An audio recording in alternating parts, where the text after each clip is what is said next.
Covid வைரஸிற்கு அடுத்து அதிவேகமாக சீனாவில் பரவி வரும் ஹியூமன் மெட்டானியூமோ வைரஸ் உலகிற்கே பீதியை கிளப்பும் இந்த வைரஸ் இந்தியாவை தொடுமா? மீண்டும் ஒரு லாக்டவுன் வருமா? விவரிக்கிறது இந்த சிறப்பு தொகுப்பு. மீண்டும் லாக்டவுனா? பீதியை கிளப்பும் புதிய வைரஸ், சீனாவை சின்னாபின்னமாக்கும் ஹியூமன் மெட்டானியூமோ வைரஸ். அடிக்கடி அவதரிக்கும் புது புது வைரஸ்களால் அசௌகரியமான வாழ்க்கை சூழலில் வாழ்ந்து வருகிறார்கள் சீன மக்கள். தலைவிரித்து ஆடிய கொடூர கொரோனா வைரஸால் இயல்பு வாழ்க்கையை இழந்து வாழ்ந்து வந்த சீனா எந்தவித கட்டுப்பாடுமின்றி கடந்த 2 வருடங்களாக மட்டுமே நிம்மதி பெருமூச்சோடு வாழ்ந்து வருகின்றது.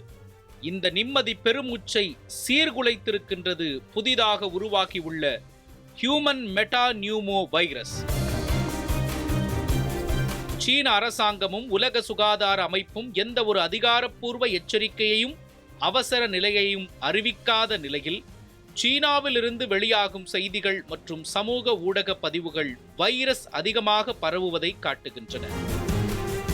சாதாரண சளி, காய்ச்சல், இருமல் மற்றும் மூச்சு விடுவதில் சிரமம் போன்றவைதான் பரவி வரும் HMPV தொற்றுக்கான அறிகுறிகளாக இருக்கின்றன. பொதுவாக நோய் எதிர்ப்பு சக்தி குறைந்து காணப்படும் குழந்தைகள் மற்றும் முதியவர்களைத்தான் இந்த வைரஸ் குறிவைக்கிறது. அதோடு ஆஸ்துமா மற்றும் COPDயால் ஏற்கனவே பாதிக்கப்பட்டவர்களை இந்த வைரஸானது எளிதில் தாக்குவதாக கூறப்படுகிறது. 2019ஆம் ஆண்டில் உலக நாடுகளையே புரட்டி போட்டது கொரோனா வைரஸ்.